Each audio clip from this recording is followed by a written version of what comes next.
Schmerzen deine Füße, wenn du frühmorgens aufstehst? Anlaufschmerzen haben häufig mit einer Plantarfasziitis zu tun. In diesem Video zeige ich dir 3 Übungen, die du machen kannst, um deine Schmerzen schnell wieder loszuwerden. Mein Name ist Wisner, ich bin Physiotherapeutin und Osteopathin. Plantarfasziitis ist die Entzündung bzw. die Reizung von das Band, die Krümmung von einem Fuß stabilisieren sollte.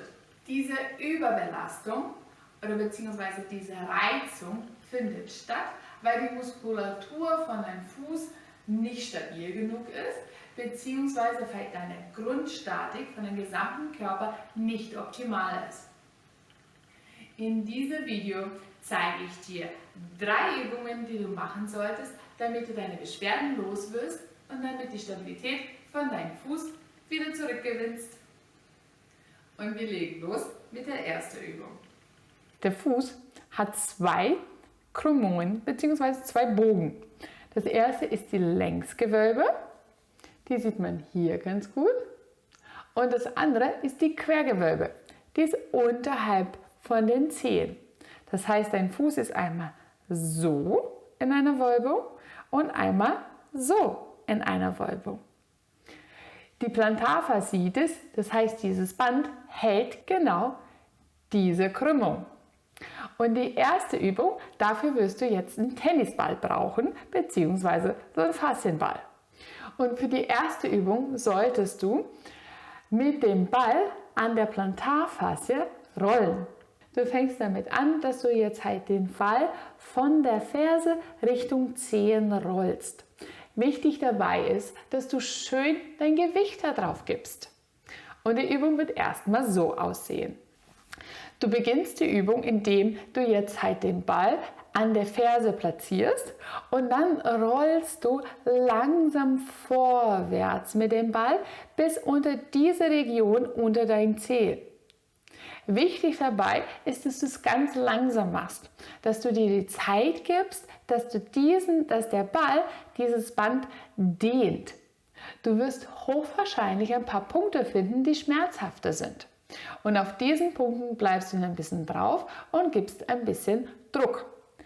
Bleibst bei diesem Druck, solange es schmerzhaft ist. Wenn der Schmerz nachlässt, gehst du weiter und rollst weiter den Ball nach vorne bis unter den Zehen und dann wieder nach hinten Richtung Ferse.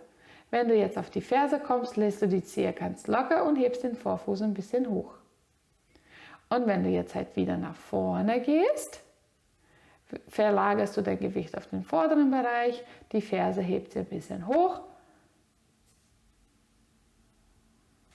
Du ermöglichst dir den Ball, dass er einmal deine Quergewölbe wiederherstellt, beziehungsweise dass diesen Bogen wieder unterstützt wird und auch, dass die Längsgewölbe.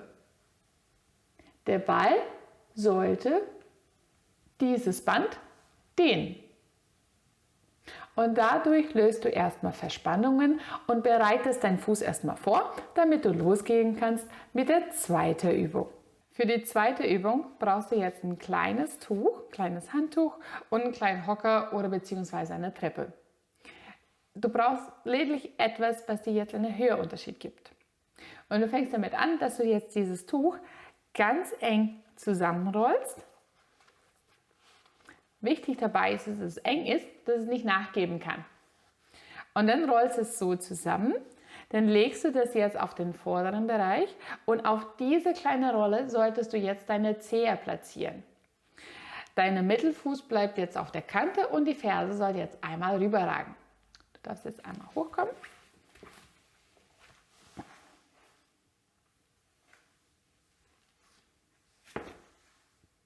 Und du beginnst die Übung, damit du jetzt auf den Vorfuß gehst, so weit wie du kannst nach oben. Das heißt ein Ballerinerfuß, und dann langsam zulässt, wie deine Ferse runterkommt. Wichtig dabei ist, dass du, wenn du runter bist, dass deine Ferse niedriger steht als deine Zehe. Und diese Übung solltest du 10 bis 12 Mal wiederholen. Am besten wäre es, wenn du das jetzt auf ein Bein schaffst. Wenn es dir aber zu schmerzhaft ist, beziehungsweise dass du noch nicht so viel Kraft dafür hast, kannst du die gleiche Übung auch mit dem zwei Füße auf dem Boden bzw. die Zehen auf das Tuch. Kannst jetzt einmal beide Füße runterbringen. Mittelfuß auf der Kante von der Hocke und dann gehst du mit beiden Füßen hoch, so weit wie du kannst und dann langsam zulassen, dass deine Ferse tiefer sind als dein Vorfuß. Zu Beginn, wenn es dir so leichter fällt, kannst du diese Übung nur 8 bis 10 Mal machen, wenn es dir zu viele Schmerzen bereitet. Und dann wäre die Steigerung, dass du es auf ein Bein machst. Und für die letzte Übung ist es wichtig, dass du lernst, wie du deinen Fuß richtig belastest, wenn du jetzt läufst. Diese richtige Belastung hat damit zu tun, dass du den Gewicht von deinem Körper gleichmäßig verteilst zwischen Ferse, kleinste Grundgelenk und große Grundgelenk. Und es wird dann halt so aussehen.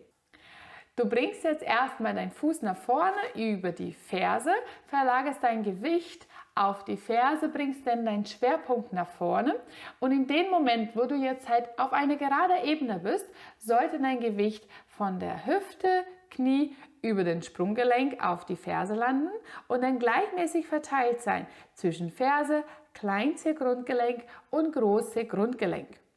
Dann bringst du deinen Schwerpunkt nach vorne und rollst da idealerweise über den großen Zeh ab. Und dann wiederholst du diesen Vorgang ein paar Mal, dass du immer die gleiche Abfolge hast. Ferse, Kleinzeh, große Grundgelenk, dann kommst du vorwärts und rollst über den großen Zeh ab.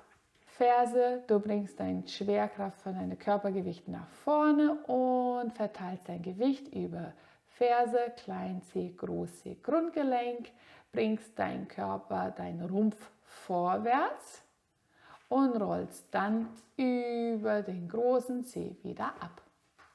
Und wie ist es bei dir? Plantarfasziitis sind meistens sehr langwierige Geschichten.